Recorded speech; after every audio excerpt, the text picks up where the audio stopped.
Hi everyone, welcome back to our channel, and we're going to switch from our traditional method of doing a ACAP recap to having a subject matter expert come on our channel and talk about a very specific topic. And today's topic, we're going to talk about the Proposition 19 that passed this past November, and it's going to affect a lot of property owners in LA. And we're going to have our subject matter expert, Andrew Gradman, come on, and he's going to really dive deep into the Proposition 19 and how it's going to affect you as far as your property taxes. So stay tuned. We have a great program on the way. But before we begin, remember to subscribe, like, and share our channel. And if there's a topic that you want us to cover, make sure you to mention it in the comments below or send us an email, and we'll be sure to address it in the next ACAP recap or have a subject matter expert come on and discuss it in more detail.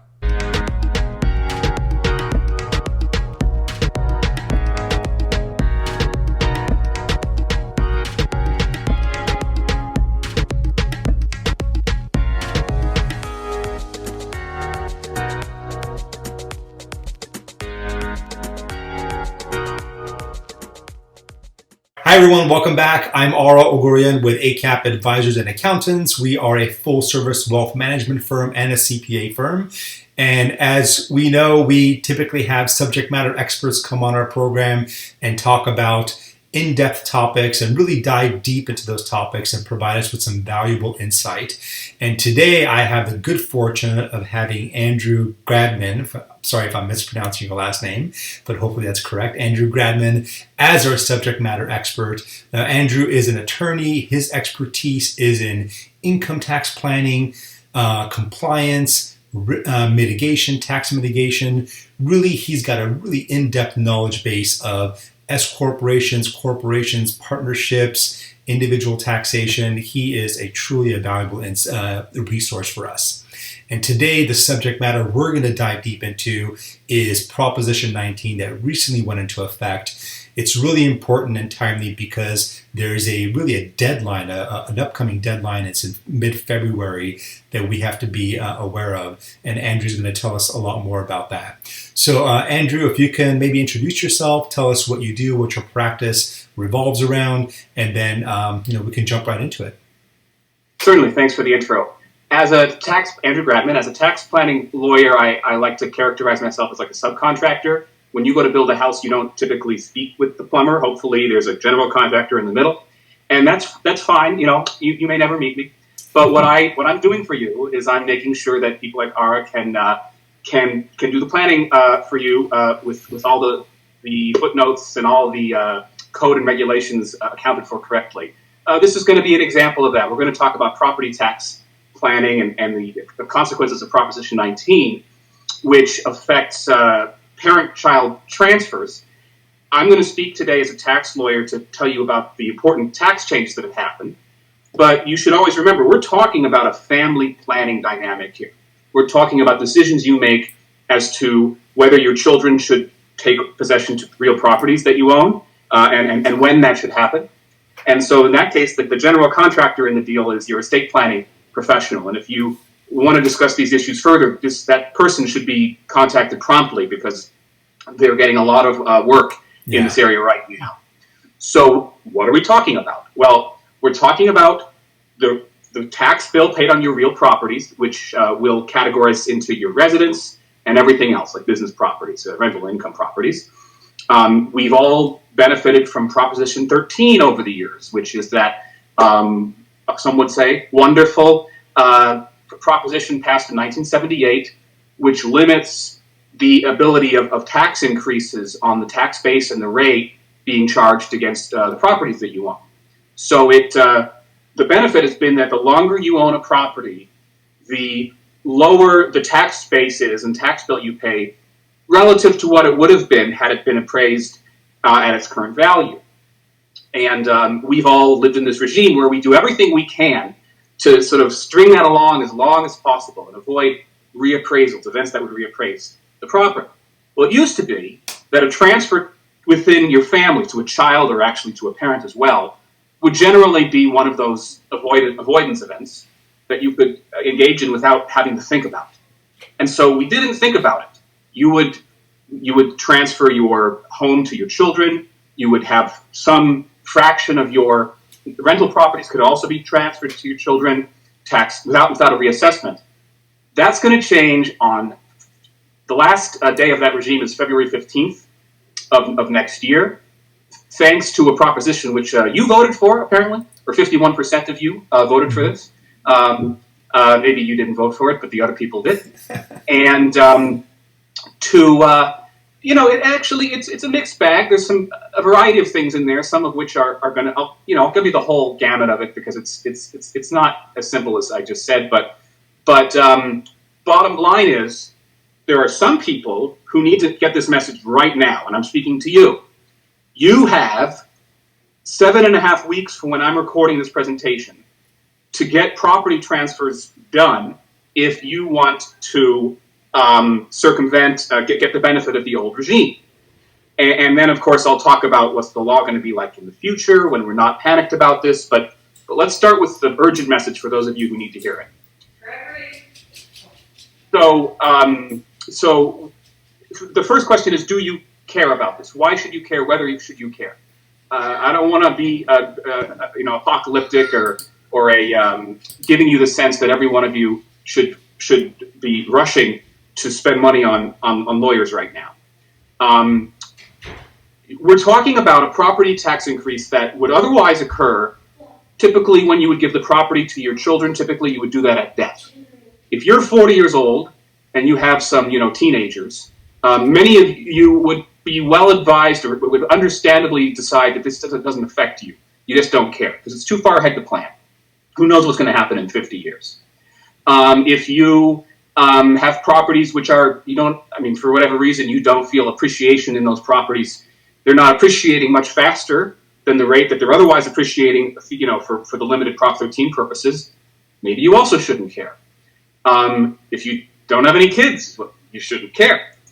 And there's a whole bunch of reasons why this you shouldn't be freaking out right now. But there are some of you who are inclined to make these transfers to your kids and want to know how to do it.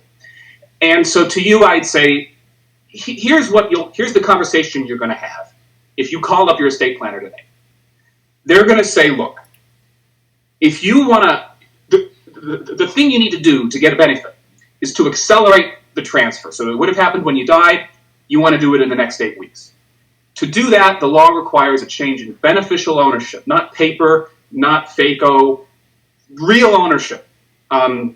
So that's, in the case of a rental property, the right to the money. In the case of your residence, the right to, you don't have to move out, but you've got to pay rent to your kids. And yeah, some of you, some of you are like, well, that's ridiculous. But I'm talking to the others of you who actually are like, yeah, that sounds pretty plausible to me. There's some of you out there. Go ahead, Art. Well, I was just going to mention, I should have mentioned this earlier, is that Andrew has done a very extensive video on Prop 19, really going much deeper in the weeds on this topic. And he's also an expert in identifying and shooting holes in the loopholes. In fact, I think you got a podcast on where these loopholes come from. So for those of you out there trying to game the system, Andrew knows how you can avoid doing that, because you're most likely not going to be able to game the system. Because I think what he's trying to allude to is that you're saying, oh yeah, I'll just give it to my kids and then just continue to live in it and, avoid that tax change. Well, that's most likely not going to happen. That's what I was just going to bring up, Andrew. Thank you. Yeah, no, I'm like, young Arthur in The Sword and the Stone. I've had every one of those experiences. There was the time when I was a federal prosecutor, and that was my first experience in the law. And then there was the time when I was sort of the guy looking for all the loopholes, and it was like, I've gotten these two perspectives. And I do, for your entertainment purposes, I do recommend you listen to this podcast that's on my LinkedIn profile, Where Do Loopholes Come From? Because I researched it pretty carefully, and it does answer the question, like what's up with that? But I'm not trying to take away from this topic today. So,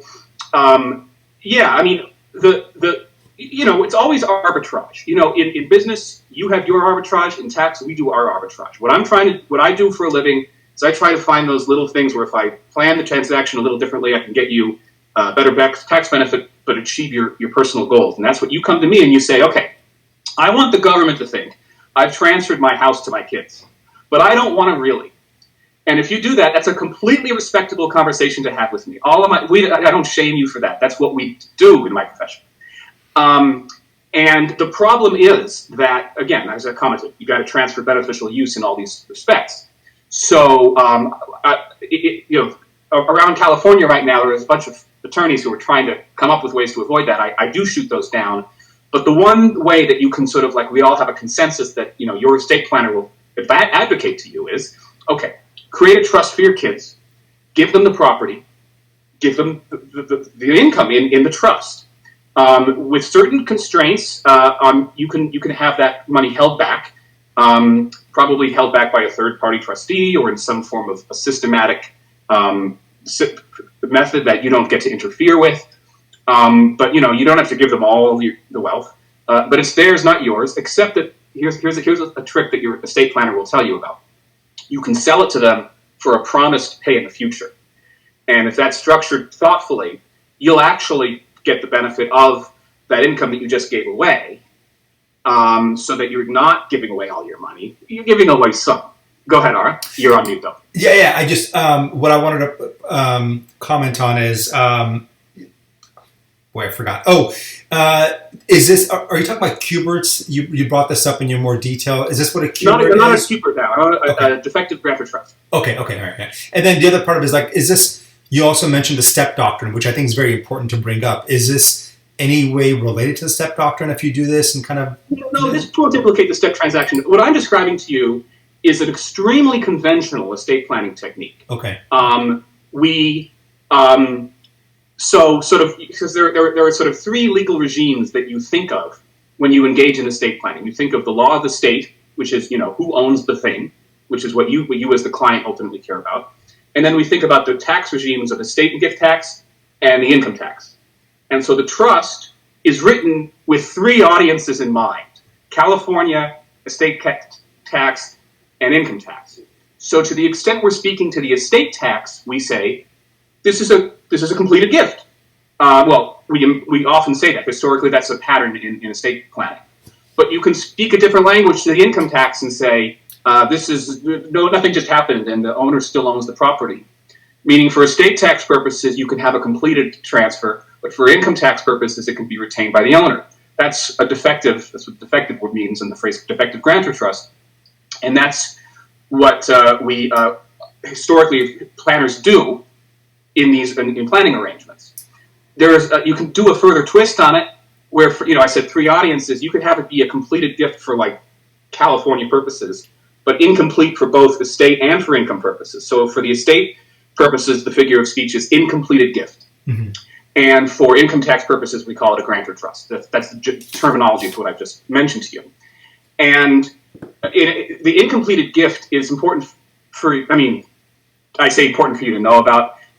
It will be the thing that your planner will talk to you about if you talk to them about Prop 19 planning, because as I've said, the name of the game in the planning we were doing is to make it look like a transfer, but have it be as little of a transfer as actually possible. So one of the ways in which you don't want it to be a transfer is you don't want to make it a completed gift, because when you pass away, you still want your heirs to get the benefit of the stepped up in basis, which you treasure that. I've meandered a bit, but I've given you a flavor for. I'm not an estate planner, but I'm acquainted with them, and this is the conversation you would have with your planner in the next 8 weeks, assuming that they can fit you into their very busy schedule. Go ahead. I was going to say, one of the things you mentioned in your more in-depth video was that this is actually not a bad thing, right? Because under the original law, if a child received the property and they didn't get that reassessed tax value, but now they wanted to, give it to their, sell a portion of it to, maybe I'm saying this incorrectly. If two siblings received the property from their parent, and then the property wasn't reassessed, and then one of the siblings wanted to sell it to the other sibling, then it would get re-triggered. But under this new law, that would be kind of a moot point, correct? Yeah, when clients hear the phrase incomplete gift or defective grantor trust, my profession has chosen phrases which sound like they're judgmental. Neither toggle on those two options is inherently good or bad. This is a common theme in tax law. Benefit to one party is prejudice to the other party, and the government in general should be indifferent to certain choices. So, for example, whether you've made a gift today or later, whether the income is yours or your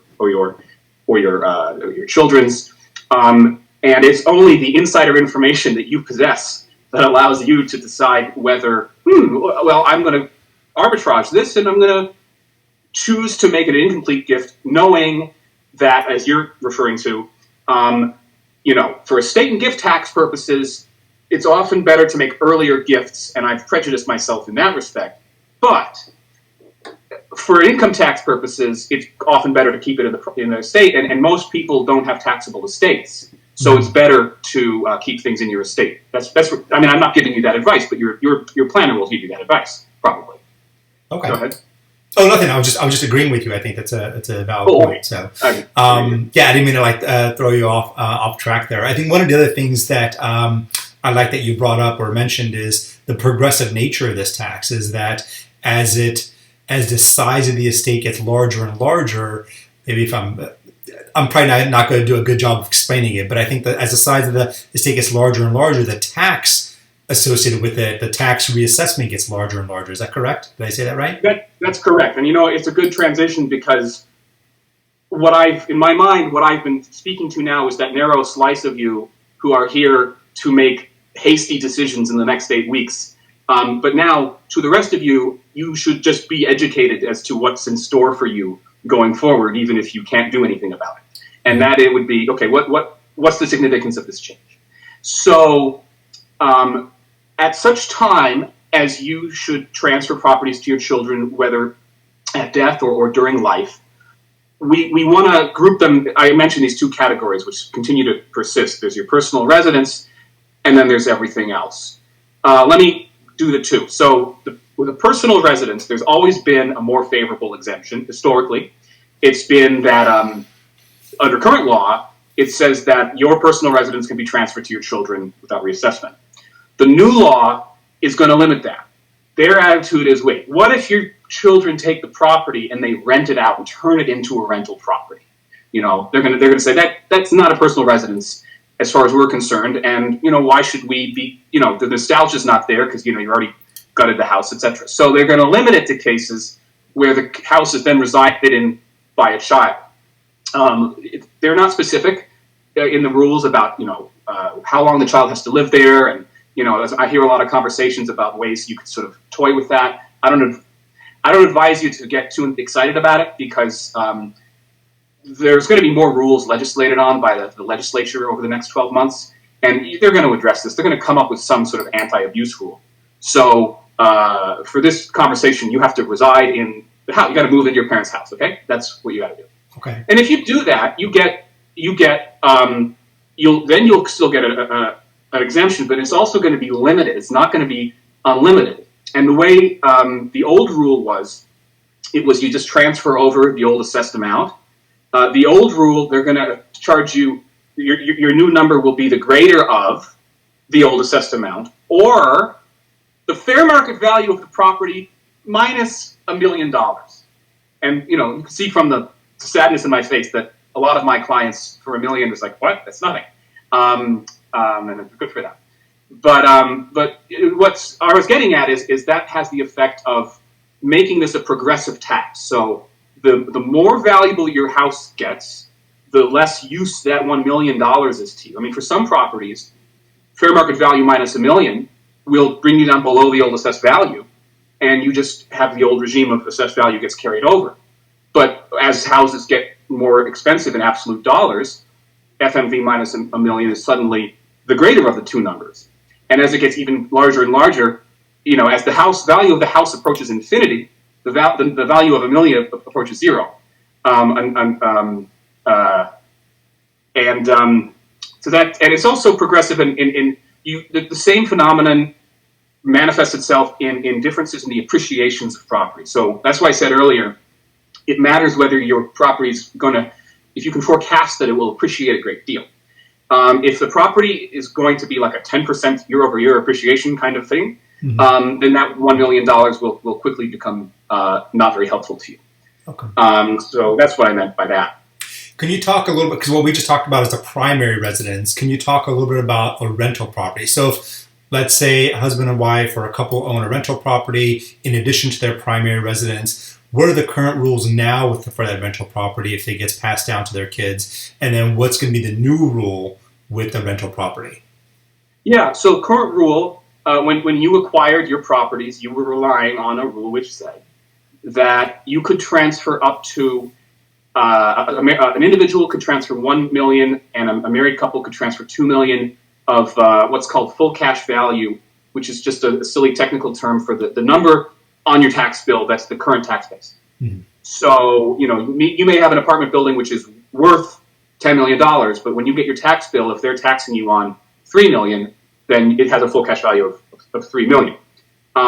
So that what that means is you could, using that $2 million exclusion, you could transfer up to $1 zillion of property for certain values of zillion.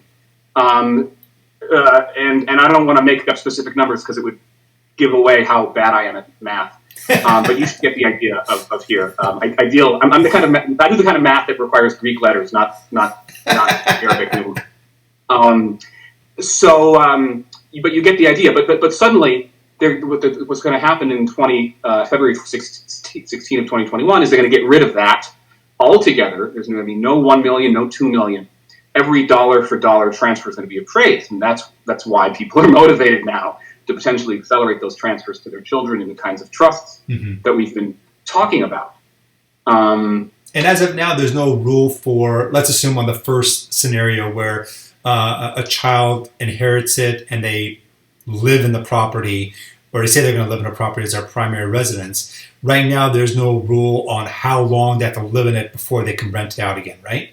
So if they move into it for a year or 2 years and then rent it out, do they still kind of maintain that tax base or that benefit as a primary residence? You understand my question?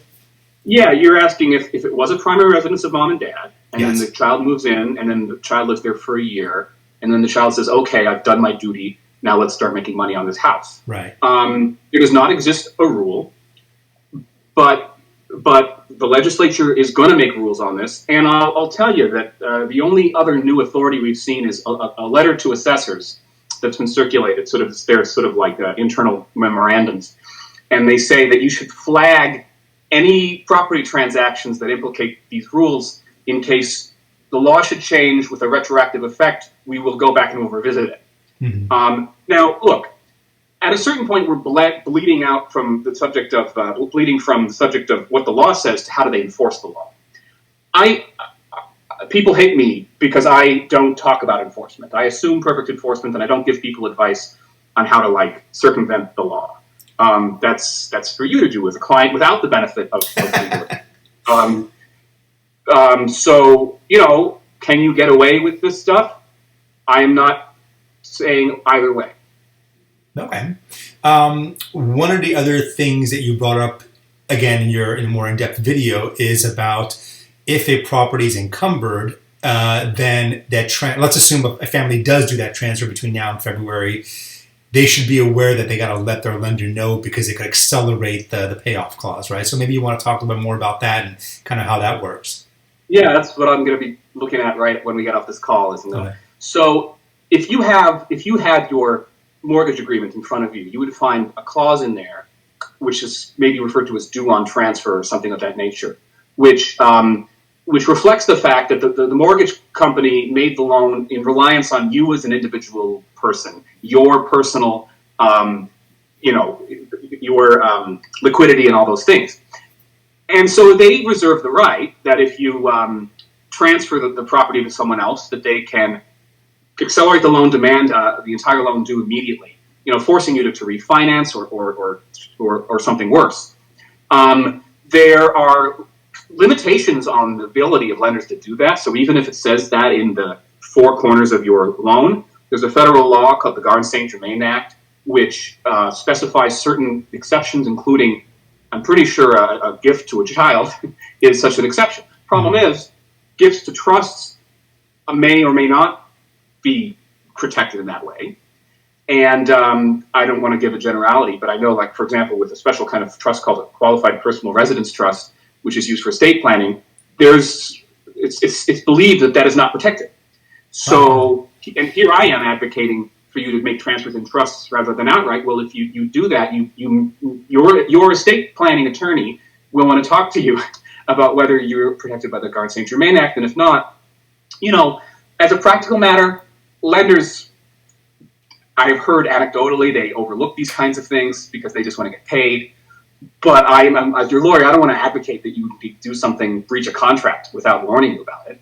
And so in the end, what you want to do is you would call them and speak with someone there. And I would think that if you're engaging in an action which would reduce the property tax burden on the property, the lender would be more than happy to work with you on that. But you should follow up and make sure you do that. Yeah, you would think that, but sometimes the lender or the person you're talking to is more just the servicer and really is not understanding what the mechanics behind it is, and it's not the lender, because most of these things are securitized and sold on a secondary market. So it's not as if it's a portfolio loan where the lender is intimately involved with the borrower and knows what the ramifications would be.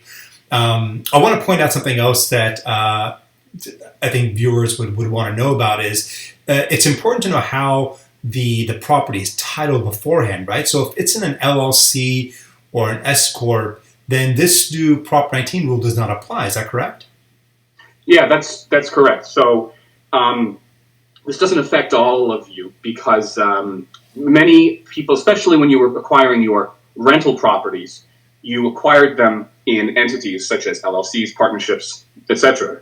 S corporations, but okay, maybe you did. Not under my guide. We would not recommend an S corp for property ownership, but some people still do own them. Good. Well, we're giving people free advice on more than one subject today.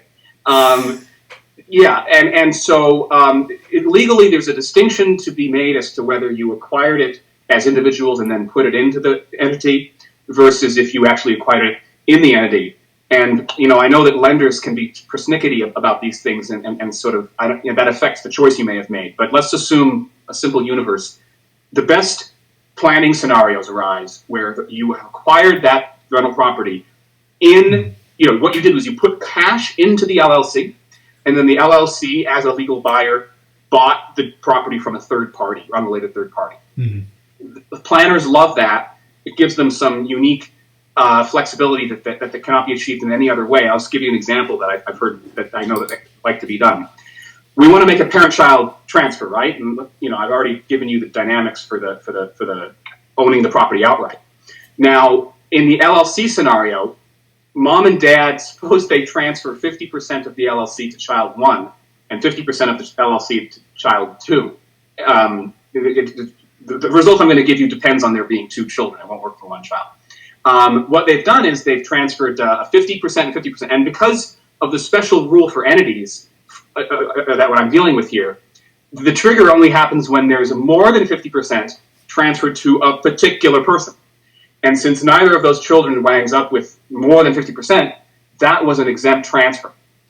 So that's one of the results that your planning attorney would like to find. But problem is, if you're already someone who bought the property, an individual, and you're like, oh, now I want to make that change so I can do the thing Andrew's talking about. The problem is, you're in this other regime of transferring it in, and then another rule throws in an additional tax trigger, which would apply on these facts, and it's not good. Okay. Oh, I realized I was on mute. That makes sense.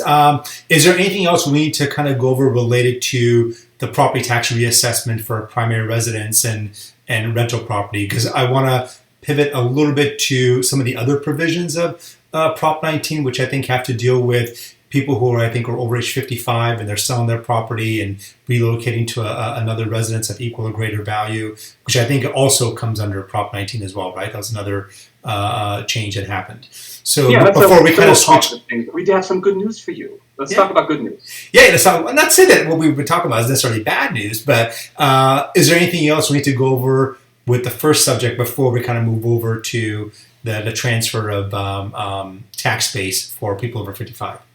No, I think we're good. Okay, all right. So let's talk a little bit about that new provision that went into effect as of for Prop 19.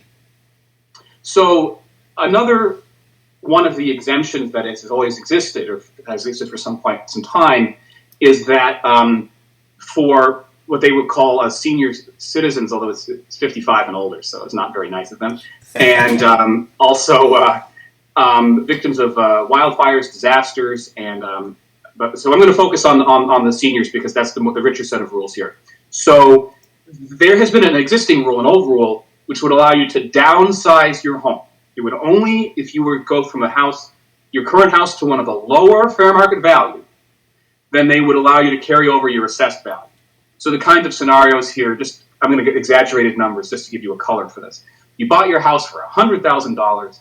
It appreciates to $1 million, but the assessed value is $200,000. That's exaggerated. Mm-hmm. And now you want to find a house at $900,000 fair market value. You know, your kids have moved out. You don't need all those bedrooms. They'll let you carry the 200 over on the theory that, I guess they felt that's the only justification for giving you this benefit is if you're downsizing. But I guess AARP must have lobbied. I'm making this up, but I'm sure they did. I'm sure they did. And I'm sure they did, and they did a good job. And the rule is now you can actually upsize too, and you'll get a blended exclusion. So to the extent the house goes up in value, any excess of the old fair market value to the new fair market value will then be added on top of the carried over assessed value. So if you moved in the same facts, 100,000 assessed at 200,000, value $1 million, and then if you move into a house that's 1,100,000, then the delta you've upsized by 100,000 in fair market value. So you'll carry over the 200 and you'll add 100 to get 300, which is still pretty darn good. Yeah. So let me ask you this question, Andrew. You mentioned if they're 55 or over in a disaster zone, right?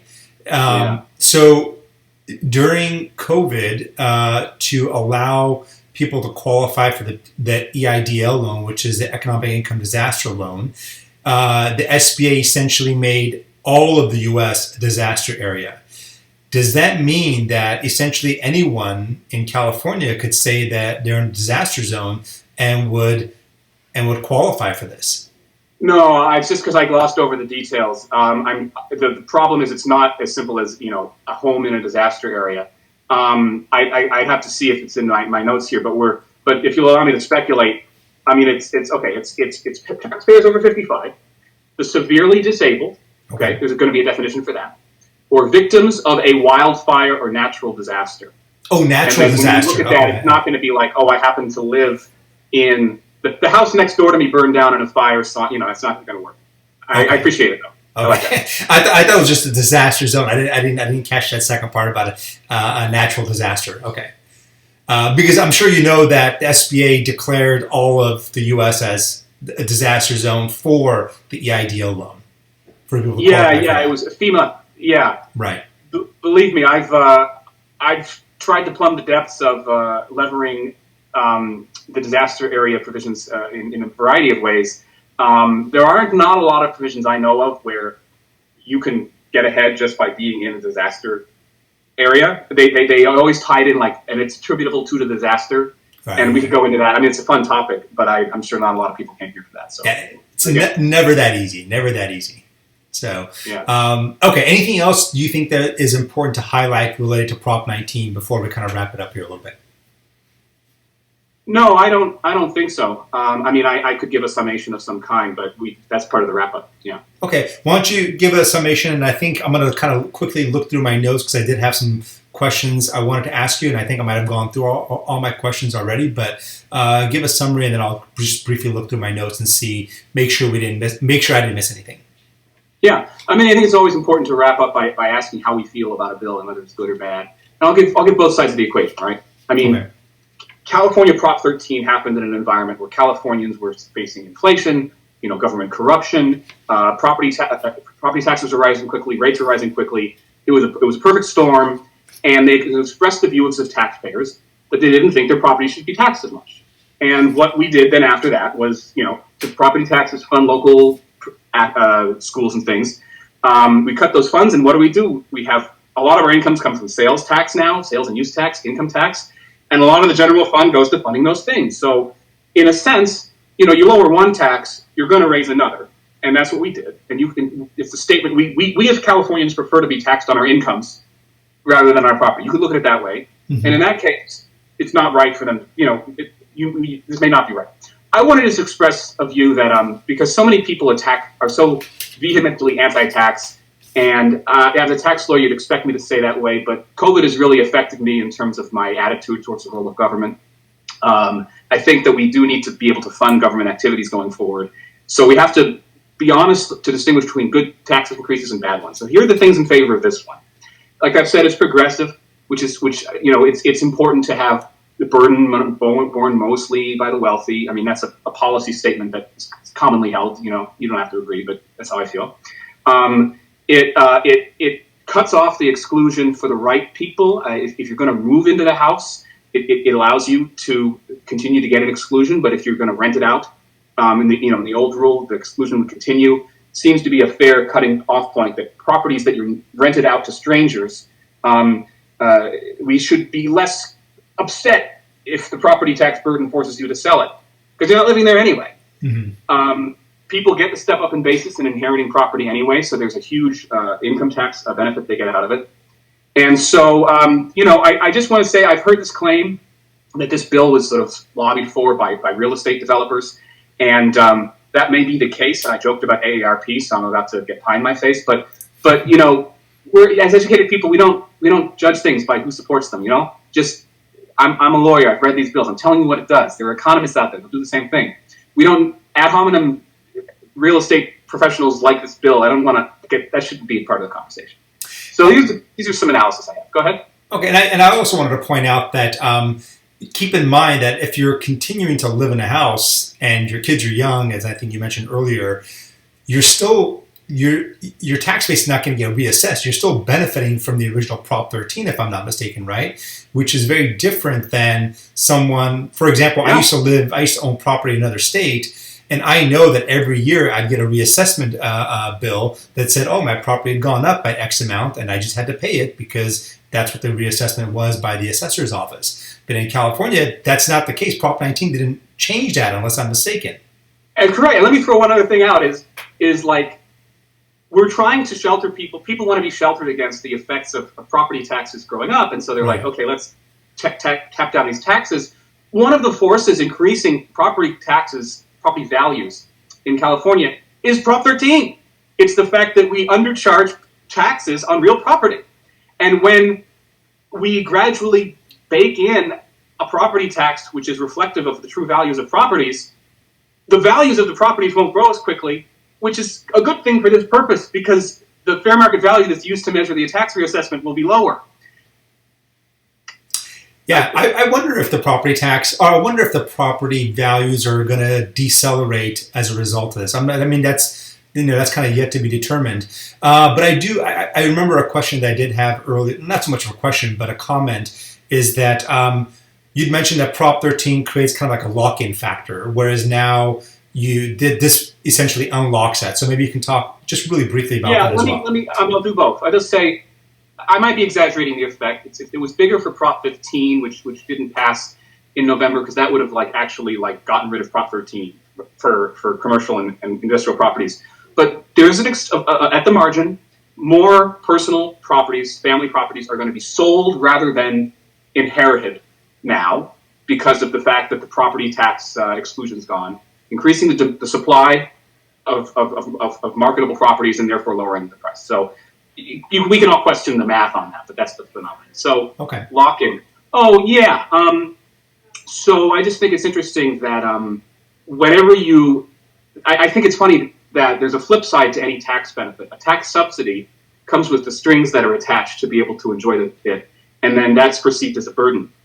And one of in the income tax context, you aren't taxed currently on appreciation, but then when you sell, it all comes due at once. And even though you've made money on the deferral, it's perceived as a burden. And the same is true with the property tax context, where we've allowed you to put off the reassessment for such a long time, and by the time it comes where you're choosing between transactions, one of which is a reappraisal and one is not, it distorts your behavior towards excluded transactions. Right. That's all I wanted to say. Yeah. Okay.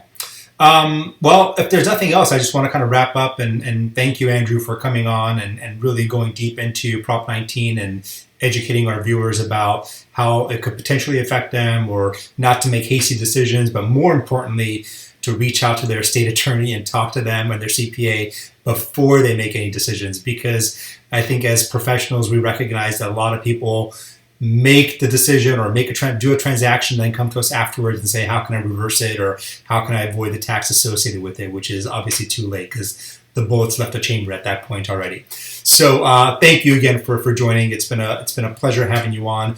As I said earlier, we're going to include Andrew's more in-depth and more detailed version of his assessment on Prop 19 in the comment section below, and we're also going to include Andrew's contact information below, so that way if you have questions, you can reach out to Andrew directly.